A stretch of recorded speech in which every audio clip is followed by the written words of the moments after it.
Muy buenos días, muy buenas tardes, muy buenas noches. Tengan todos y todas en este nuevo episodio.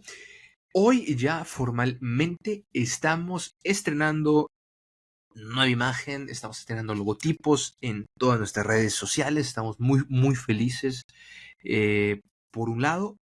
Y por el otro también externar nuestras disculpas por esta tardanza, ¿no? Esta tardanza que tuvimos estos días en los que tanto Ricardo como un servidor hemos estado un poco ocupados con diferentes actividades laborales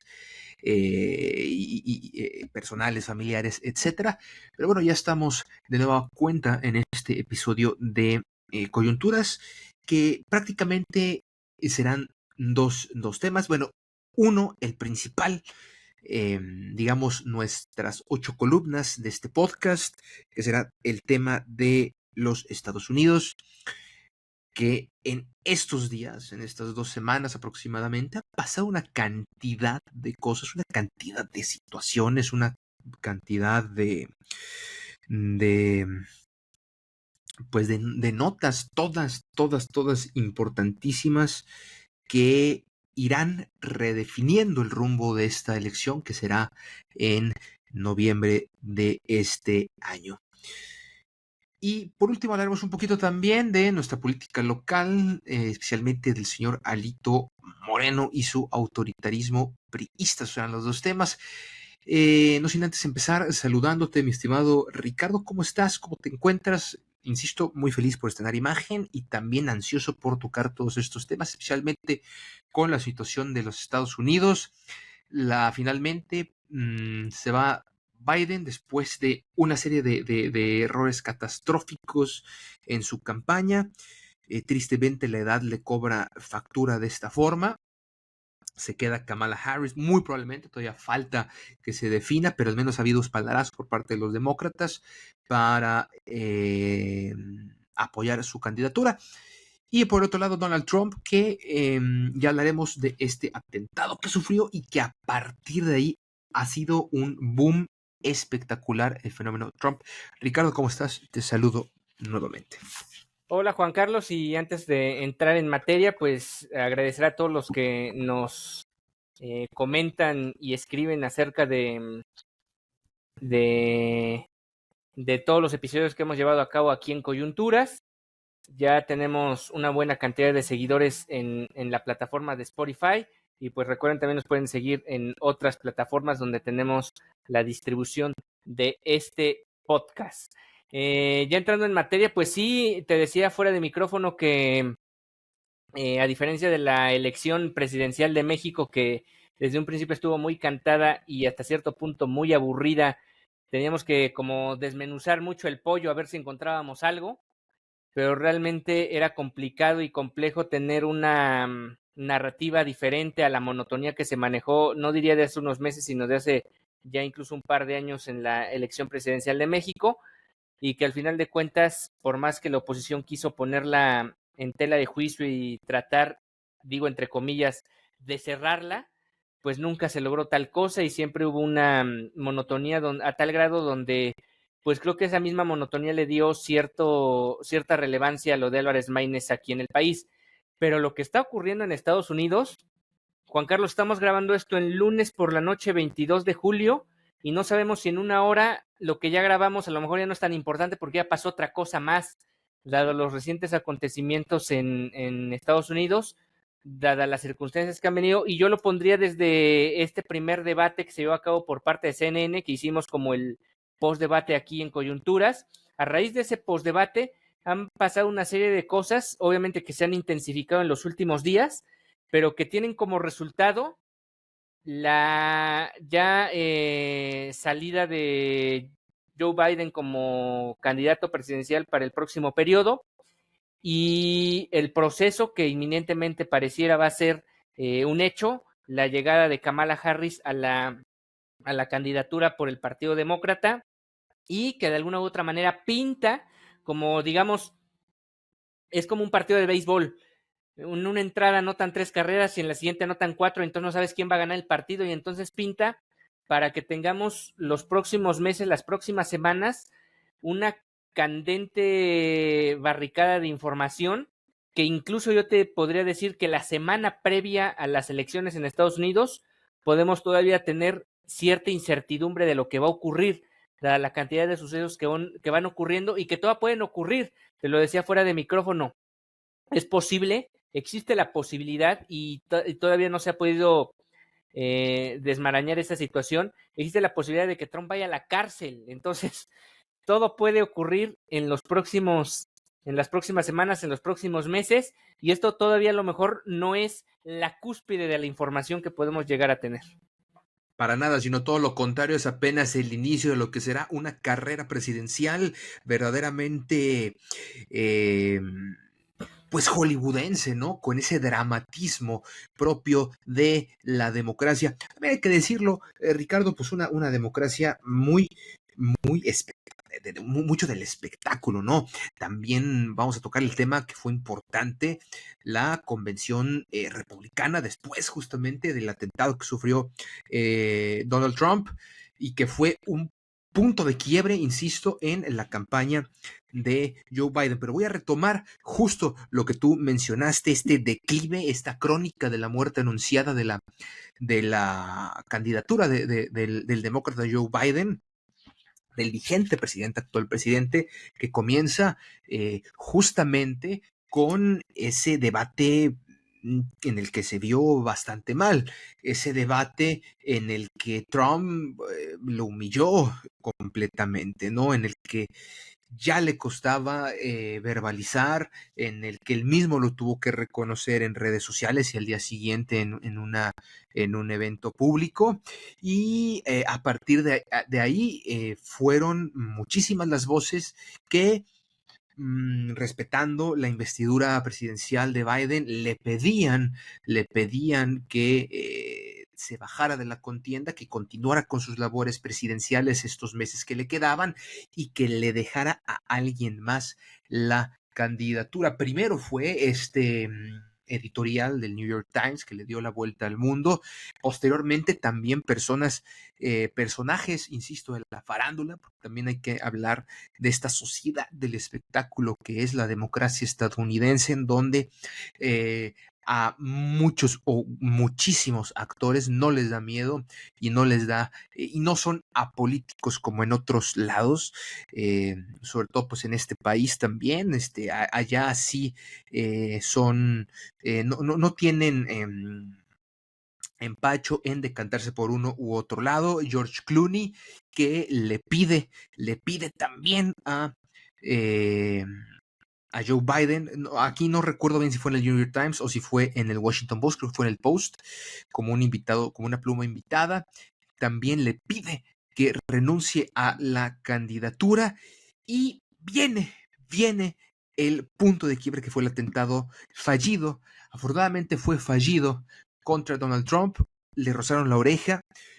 Fue en un domingo cuando generalmente hay muy poco de qué hablar en materia informativa, no hay muchos noticiarios en vivo, hay programas de debate de lo que aconteció una semana, ¿no? Pues aquí fue breaking news de un atentado como tal, en donde se cuestionó muchísimo el actuar también, hay que decirlo, del servicio secreto, en el que en circunstancias bastante extrañas, pues hay videos en donde se veía al tirador estando horas antes ya subiéndose al techo, merodeando ahí con el rifle, etcétera, que utilizó, que si los francotiradores estaban ya lo tenían en la mira y solamente esperaban órdenes del superior, etcétera, etcétera, etcétera. Que si hubo incluso testigos que vieron a este joven de 20 años, que si lo vieron subir al tejado, que si hablaron a la policía, que si la policía no actuó bien. Más allá de todo eso, pues sí fue un atentado que afortunadamente no acabó con la vida del candidato republicano y expresidente Donald Trump. Lo que sí acabó esta bala que afortunadamente no acabó con la vida de Donald Trump, sí acabó con la carrera por la reelección de Joe Biden. Fue la bala que mató a Joe Biden. Esta bala en un sentido, pues, pues poético, ¿no? Por así decirlo. Y a partir de ahí también se anunció que el señor Biden dejaba la oficina un momento y sus actividades como presidente, más bien sus actividades de campaña debido al COVID-19, y a partir de ahí diversas fuentes cercanas a la oficina oval, a la presidencia y a la campaña mencionaban que ese eran las últimas horas como candidato de Joe Biden. Hay una entrevista también que tiene con un periodista en donde habla de la inclusión en su gobierno, en donde no logra recordar el nombre de su secretario de seguridad nacional. Le dice, bueno, el de Black Guy, ¿no? Hace referencia a él como pues, el tipo negro, no recuerdo su nombre, etcétera. Y ese ya fue la gota que derramó el vaso. Decide, y ni siquiera fue públicamente, porque todavía estaba convaleciente del COVID-19, el señor Joe Biden, insisto, de 81 años de edad. Ya había videos también en donde ya el Air Force One ya no lo subía por las escaleras grandes, sino hacía un recorrido más corto, etcétera, etcétera. Y al final decide declinar, no como presidente, sigue siendo presidente, pero sí como candidato. Esto lo hace demasiado tarde, hay que decirlo, en la campaña, aunque, ojo, porque según las encuestas, Biden, había algunas que lo daban en empate, había otras encuestas que lo ponían por debajo entre 3, 2 puntos, lo más que la mayor diferencia de 5 puntos, no más de eso. Pero bueno, ahora Kamala, el que creo yo que es el techo de Kamala Harris, más bien, el techo de Joe Biden es ahora el piso de Kamala Harris, la vicepresidenta, quien, también hay que decirlo, apoyó hasta el último minuto la campaña de Joe Biden. Ya era muy poca gente que respaldaba la candidatura de Joe Biden, prácticamente solamente la familia y el grupo más cercano a él, incluida Kamala Harris, que lo defendió en público en todo momento. Y ahora la ex procuradora, la californiana, esta mujer de color, también hay que decirlo, esto es importante dentro de la política americana. Muy probablemente, insisto, es cuestión de un par de semanas antes de la convención nacional demócrata para que Kamala Harris sea la candidata presidencial, mi estimado Ricardo.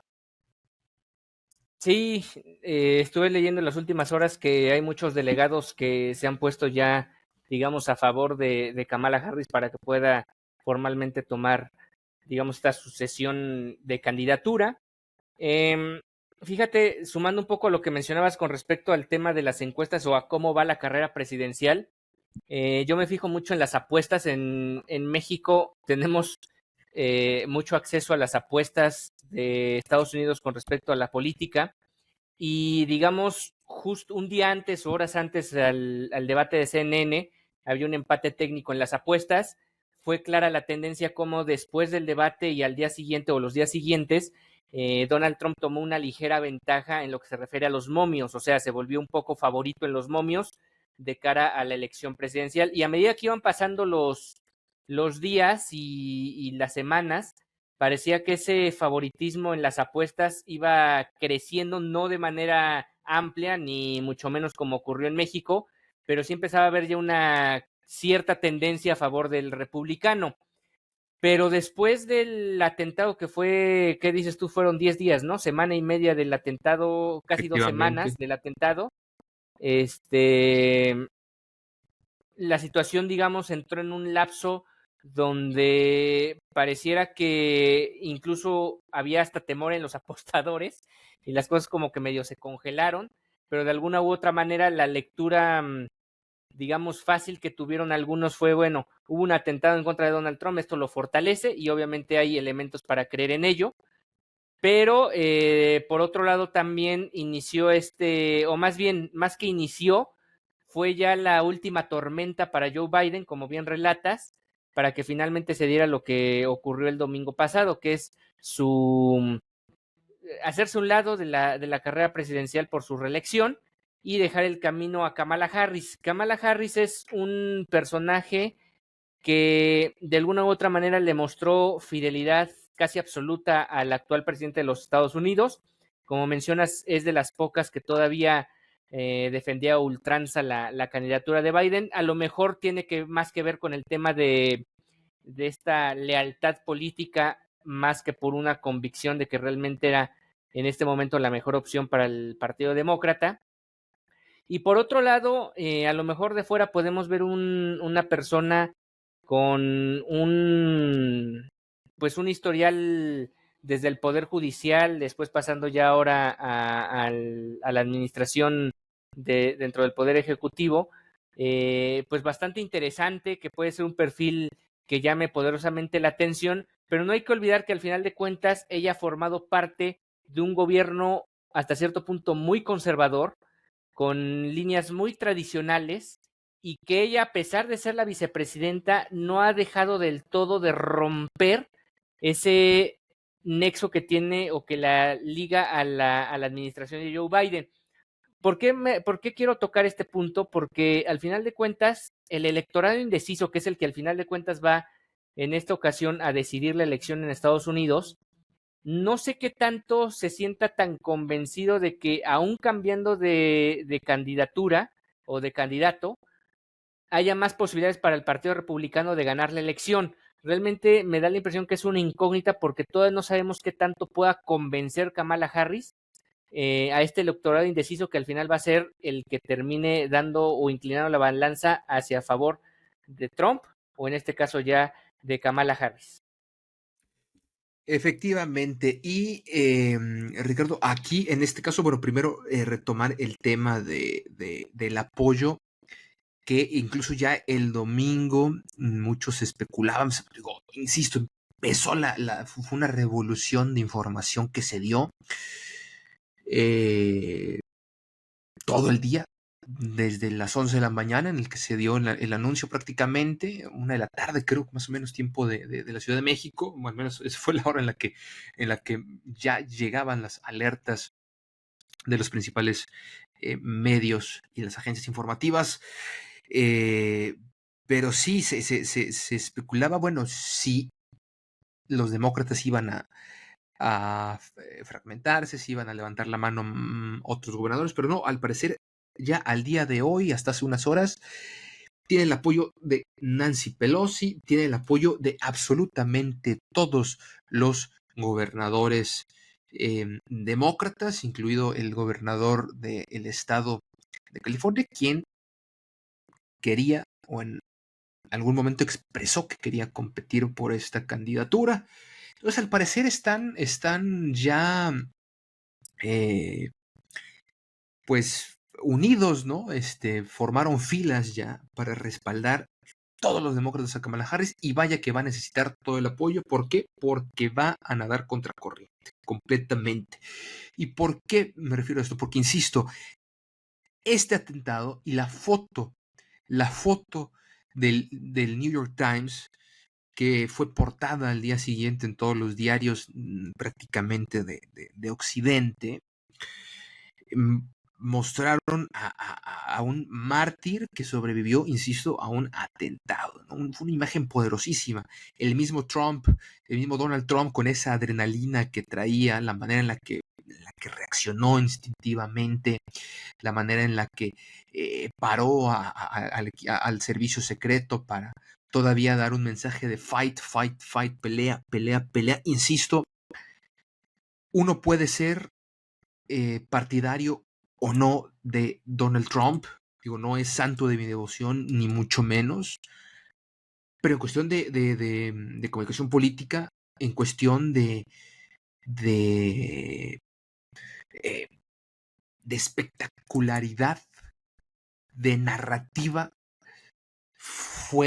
es poderosísimo, y ha crecido esta ola, no sé qué llamarlo, un tsunami de Donald Trump.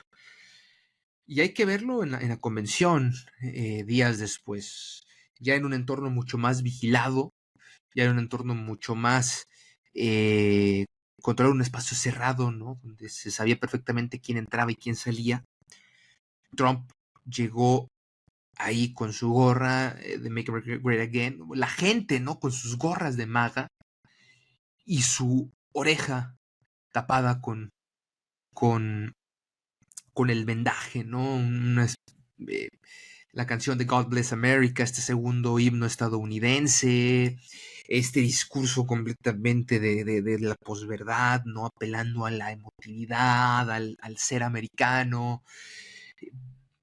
Es durísimo. Y contra eso, a estas alturas, Ricardo, de la elección, me parece prácticamente irreversible para los demócratas. Muchos medios también, muchas mesas de análisis aquí en México ya están hablando de qué sería de una hipotética presidencia de Harris con Claudia Sheinbaum, etcétera, qué nos llevaría, se llevarían bien o no, etcétera. Yo sigo viendo claramente a Donald Trump y a una política de lo que vivimos, lo que ya vivimos, ¿no? Protección de la frontera. De hecho, aunado a esto, ya vimos cómo supuestamente también este fin de semana Donald Trump salió este bulo, ¿no? Al final fueron fake news, fue sacado de contexto, ¿no? Le dijo Joe Biden que tiene un IQ de 50, pero pues al hablar, al hacer mención de en su momento el ex canciller Marcelo Ebrard, pues la noticia fue que le había dicho que tiene un IQ de 50 Marcelo y Claudia Sheinbaum actuó y Claudia Sheinbaum habló y Marcelo habló y al final pues resultó que no. Ojo también con esto, no hay que engancharse, no hay que clavarse y ojo con los equipos de comunicación de ambos mandatarios, ¿no? De ya la presidenta electa de este país, no puede caer en esta situación, en estos juegos, porque al día de hoy es muchísimo más probable que llegue Trump a que llegue Kamala Harris. Entonces, no se tienen que enganchar con esas nimiedades al fin y al cabo, ¿no? Que son discursos tontos, vacíos y sobre todo que son fake news que cayeron y cayeron redonditos. Digo, esto saliéndonos un poquito del tema principal, pero la narrativa hoy en día le está controlando Donald Trump porque ya del otro lado se ha caído una candidatura, insisto, muy tarde, muy tarde. Digo, al final creo que esto está cerradísimo como quiera que sea, pero ya lo vimos en el 2016 con el triunfo de Donald Trump sobre Hillary Clinton, ojo, porque Clinton ganó la elección popular, esa es otra, pero la elección por estados, el colegio electoral le dio la victoria aún así a Donald Trump. Aquí el voto popular incluso le favorece y para antes de la renuncia de Joe Biden, eh, estaba perdiendo incluso popularidad fuerte Biden en los mismos estados demócratas. Entonces va a ser unos meses, insisto, una carrera de caballos, pero a una cabeza estoy seguro que va a terminar, pero insisto, aún hoy por hoy sigue siendo mucho más factible que llegue Trump, a que llegue Kamala Harris. Lo que sí vamos a ver es, insisto, el techo de Biden va a ser el suelo de Kamala Harris. Vamos a ver qué tanto crece y si va a llegar a rebasar, con qué tanto, si va a alcanzar o no le va a alcanzar, porque Estados Unidos es otro mundo completo, Ricardo.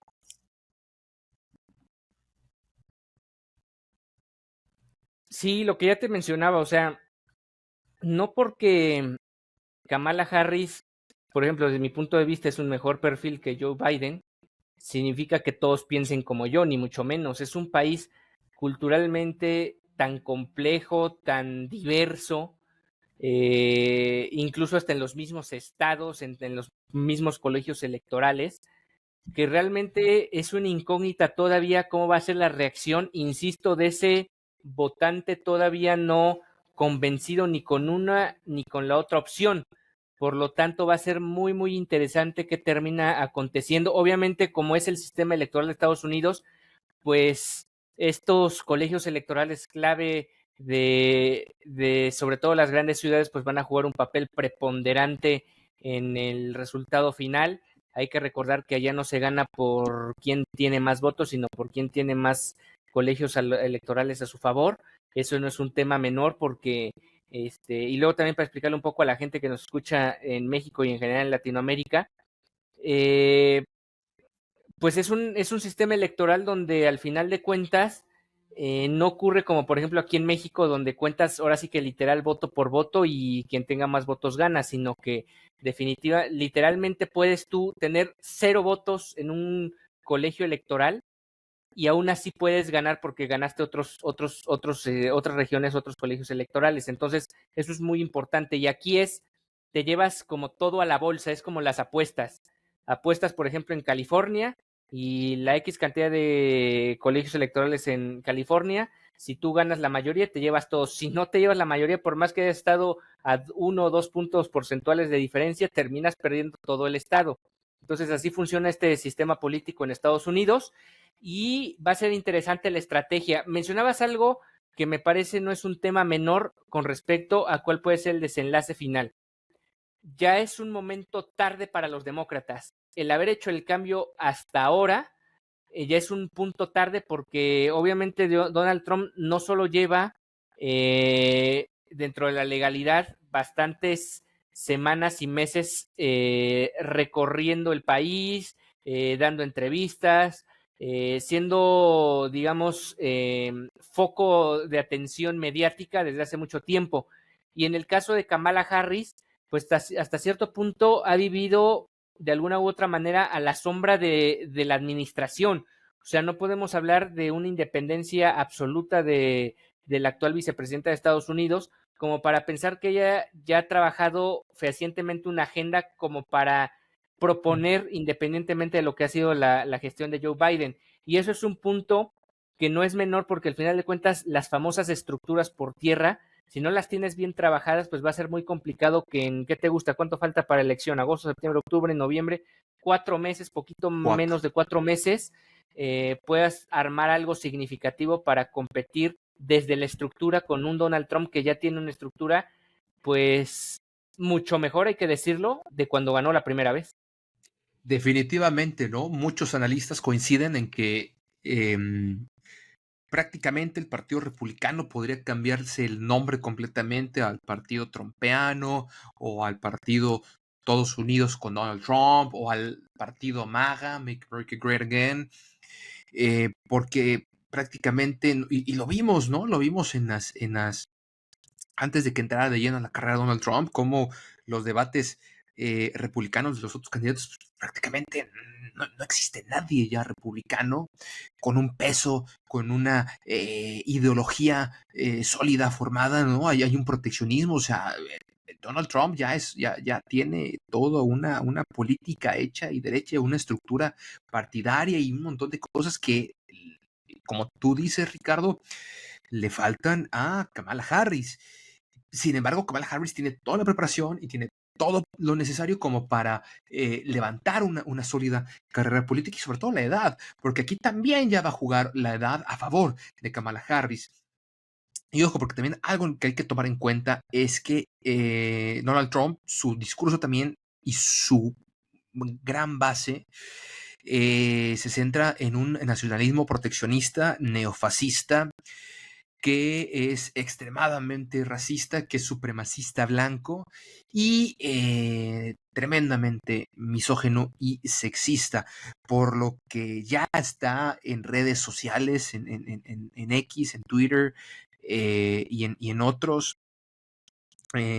redes también, circulando un montón de bulos, un montón de fake news, un montón de narrativa racista, sexista, lamentable contra Kamala Harris, lo cual eso no podemos permitir. Y ojo, Ricardo, porque aquí también va a jugar un papel clave en el discurso político y en el y en el pues sí en la narrativa en el espacio público.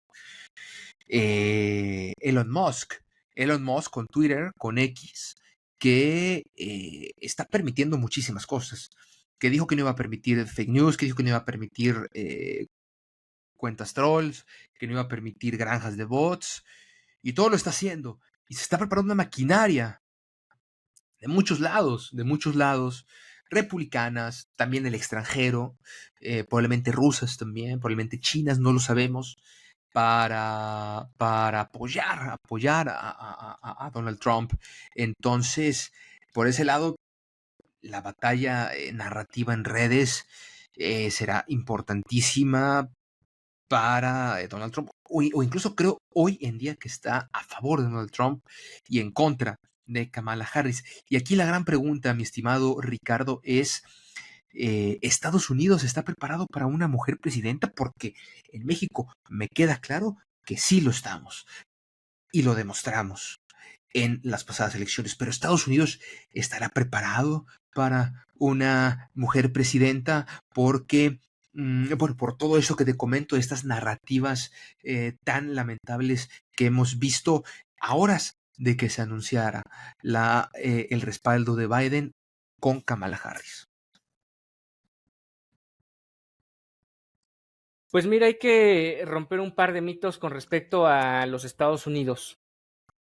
Por un lado, muchas veces escuchamos que en Estados Unidos es otro tipo de industria, es otro tipo de canales de comunicación, pero lo acabas de ejemplificar hace algunos minutos, que esa fake news rotunda que se comieron completa tanto Claudia Sheinbaum como Marcelo Ebrard, o al menos sus equipos, nos demuestran que a pesar de que ya pasó, ¿qué te gusta?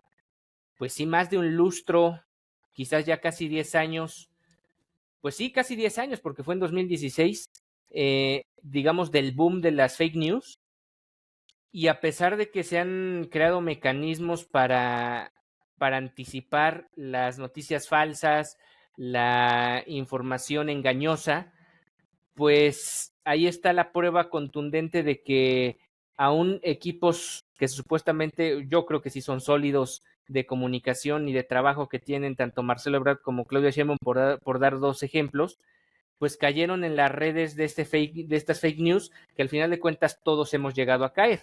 Esa es una realidad también. Y en ese sentido, sí es muy importante y muy delicado mencionar lo que acabas de poner sobre la mesa.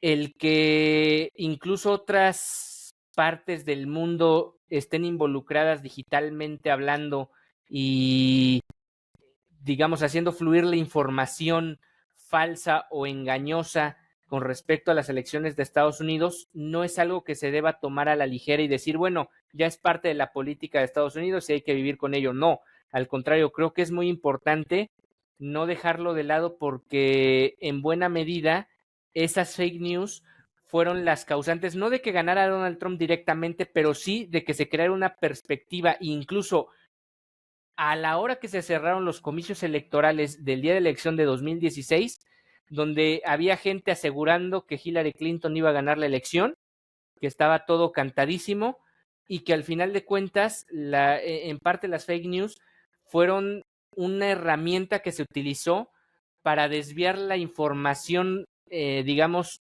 certera, no diría yo real, pero sí certera o más objetiva con respecto a lo que era la elección de hace 8 años. Y si eso ocurrió con a lo mejor todavía un sistema de fake news menos sofisticado del que se cuenta ahora, pues creo que mucho mayor atención hay que poner, y lamentablemente tenemos que estar checando a lo mejor en 2 o 3 fuentes cada dato que se dé a conocer, porque de lo contrario, pues esto puede ser una vorágine de información que termine desviando completamente el tema central o los temas centrales que atañen a la sociedad estadounidense.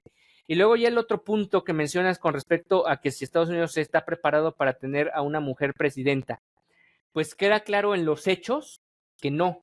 ¿Y a qué me refiero? Si Estados Unidos estuviera preparado para ello, creo que el terreno se hubiera preparado para que Kamala Harris o alguna otra mujer o mujeres hubieran tenido la posibilidad más real de llegar a la candidatura presidencial. Por ejemplo, comparándolo con el caso en México, si nos remontamos a la época de las corcholatas, a la etapa de las corcholatas, pues uno diría, bueno, era una mujer y puros hombres, pero de alguna u otra manera, tanto el presidente como el partido fueron preparando este camino para que Claudia Sheinbaum pudiera llegar a la presidencia de la República, y al final de cuentas ocurrió, no sé si recordás lo que dijimos hace un año exactamente, yo diría justo antes de que apareciera Xochitl Gálvez, que probablemente para que hubiera una batalla ya natural por la candidatura presidencial en México, la oposición iba a tener que nombrar también a una mujer, y terminó pasando esa situación.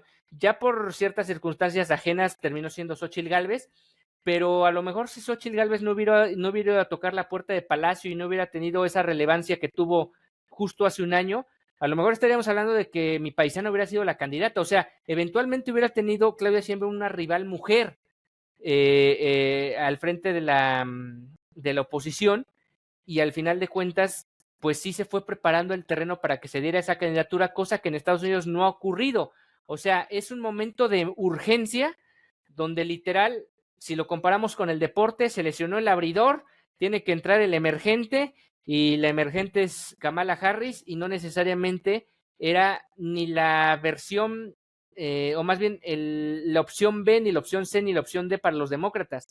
Tal vez no pensaban en Kamala Harris, y dadas las circunstancias ha tenido que ser ella.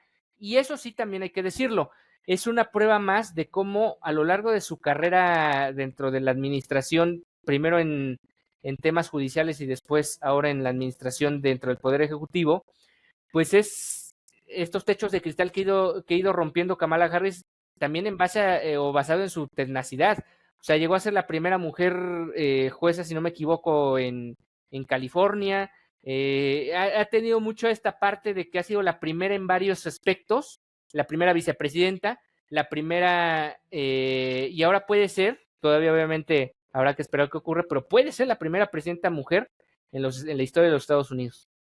Efectivamente, Ricardo. Sí, sí, fue fiscal general del estado de California.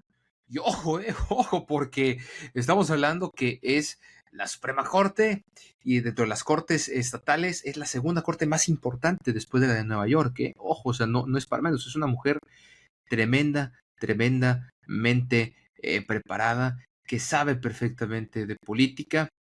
Ganó el Senado Federal en el 2016 tras ser elegida 2 veces como fiscal general de California. Eso es lo que estábamos hablando.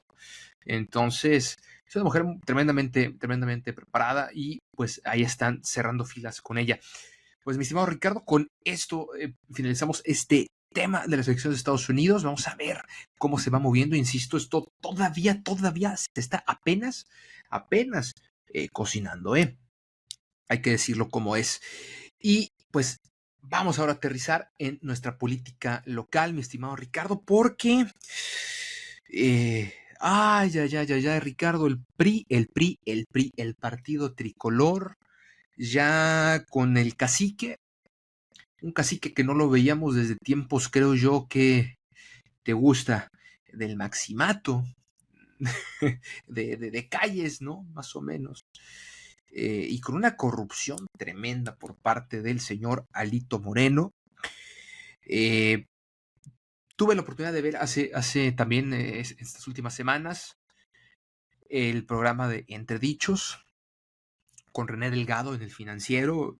Si usted no tiene ese canal, lo puede ver en YouTube sin problema alguno. Ya también salió la entrevista con Marco Cortés, habría que verla, pero de verdad, les recomiendo ver el cinismo en su máxima expresión en este programa que conduce el maestro René Delgado, en donde pues, le demuestra en la cara cómo se ha contradicho el mismo Alito Moreno, una y otra vez en sus diferentes entrevistas, incluso con el mismo René Delgado, ¿no? Que yo iba a acabar hace 2 años, pero pues que me pedí una prórroga para seguir siendo el presidente, pero pues que ahora que yo nunca dije lo que dije, pero pues me interpretaron mal y demás. O sea, de verdad, si usted quiere ver el cinismo de un político sin escrúpulos de tercera, de cuarta o de quinta, vea esa entrevista, de verdad, no tiene, maravillosa, es maravillosa. La verdad, después de ver la entrevista, yo dije, wow, qué paciencia la de René Delgado, que no tenía más que hacer más que pues reírse de las ocurrencias que decía y de las maromas que se aventaba el señor Alito Moreno. No tiene pierde esta entrevista. Y posteriormente a esto, pues ya está, ¿no? Se reelegirá él, una de las voces contra el autoritarismo, se reeligió para ser presidente de su partido después de que perdió absolutamente todo, de que su presidencia del partido es un fracaso total, de que muchos priistas ya se le están volteando, priistas de hueso colorado de toda la vida, de apellido de segunda y de tercera generación priista, le han dicho hasta de lo que no, ya tiene controlado completamente el partido. Este hombre que está en contra, insisto, del autoritarismo de López Obrador, pues está replicando una pequeña dictadura dentro de su propio partido. ¿Y a dónde lo ha llevado? Pues al fracaso completamente. Y no obstante, con esto, ahora tenemos también que el Grupo Reforma en Ciudad de México saca una serie de reportajes, primero con la casa, la lujosa mansión en Campeche. Ojo también, porque es información del Grupo Reforma, pero también de la gobernadora de Campeche, quien filtra esta información también. Ojo, una mansión de 300 millones de pesos que la declaró por apenas 9 millones.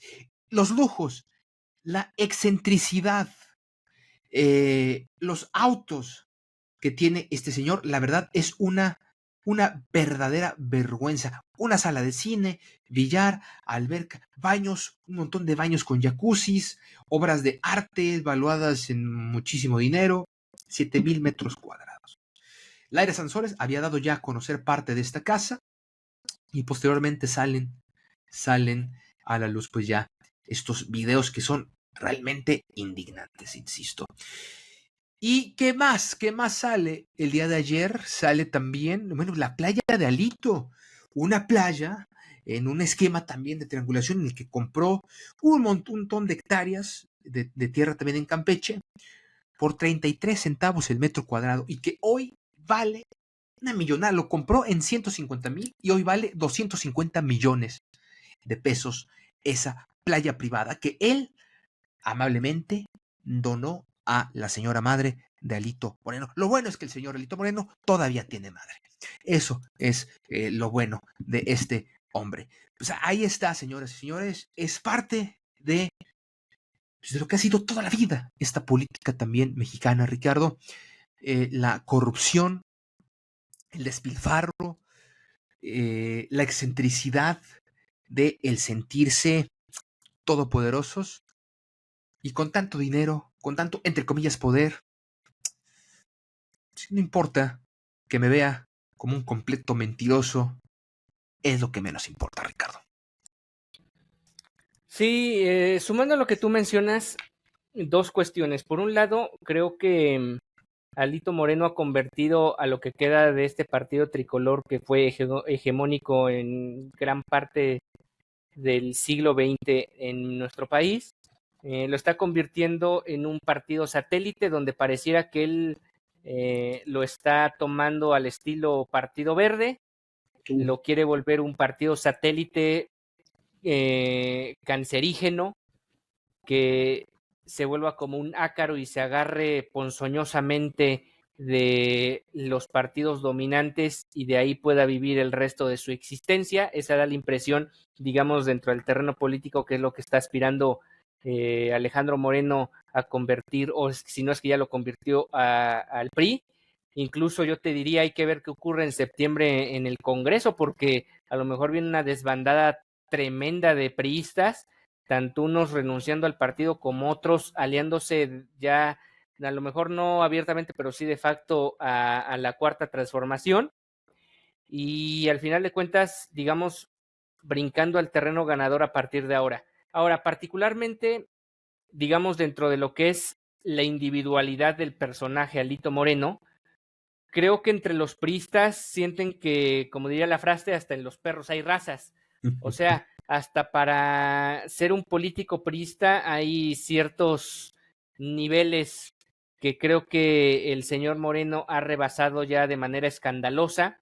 Es muy, hacer, por un lado cómico, pero por otro lado también ya te habla, hasta da hasta cierta lástima ver a gente como Dulce María Sauri, como mi paisana, como Beatriz Paredes, como el expriista Miguel Ángel Osorio Chong, Ruiz Massieu, entre otros muchos priistas, Aurelio digamos, Nuño, sí, sí. de la vieja guardia, criticar a su propio líder, pero ya en un digamos, en un tono en el que pareciera que ya son completamente oposición de él. O sea, ya es como si nosotros desconocemos completamente en lo que se ha convertido ese PRI al que pertenecimos, sí corrupto, sí lo que ustedes quieran, pero no tan malo como el que ahora gestiona Alito Moreno. Esa es la lectura final que yo le doy a esta situación, donde definitivamente ya, como tú dirías, pareciera que este México mágico nos puede todavía sorprender más con este tipo de personajes.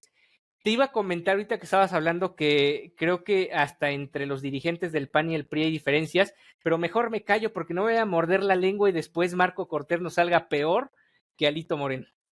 Sí, sí, sin duda alguna, ¿no? Y mientras, por un lado, tenemos a estas dirigencias que se caen a pedazos y que están destrozando lo poco que queda en su partido para enriquecerse ellos y tener ellos pues, propiedades de este tipo, ya sabemos cuál es el fin y la finalidad que ellos tienen. Pues vemos por otro lado, pues en Morena, ¿no? Que muy probablemente la próxima dirigente del partido, pues vaya a ser Luis Alcalde, una joven con sus ideas firmes, una joven comprometida con el proyecto de la 4T, una joven preparada, también hay que decirlo, muy preparada, y pues ahí está la otra cara de la moneda, ¿no? Y en MC, pues será lo que usted diga y mande, pero pues así fracturados, pues todavía al menos no se les ve. Pero sí, el PRI, ese PRI que, como tú bien dices, Ricardo, pues seremos corruptos, mafiosos, eh, hacemos mapacheo electoral y todo, pero la ropa sucia, uno, se lavaba en casa y dos, ganábamos elecciones y le dábamos dádivas a la gente más necesitada. Así las cosas en el PRI, pero recuerden al fin y al cabo, Ricardo, y yo creo que ya con esto terminamos, no al menos que quieras añadir algún tema más. El PRI no se crea ni se destruye, solo se transforma. Ya veremos en qué se transformará, Ricardo. Pensé que ibas a decir solo se moreniza con esto de la cuarta T y el propio apellido del dirigente. El primor, mi estimado Ricardo, el primor Y sigue con el todo y apellido, fantasma. porque no hay que olvidarlo, es Alejandro Moreno. Alejandro Moreno, Dios mío de mi vida. Pues bueno, Ricardo, con esto nos despedimos. Muchísimas gracias a usted que está al pendiente de esta edición. Juan Carlos Flores Turbiates, en compañía de Ricardo Romano, les decimos gracias, a la próxima aquí en Coyunturas Políticas Podcast.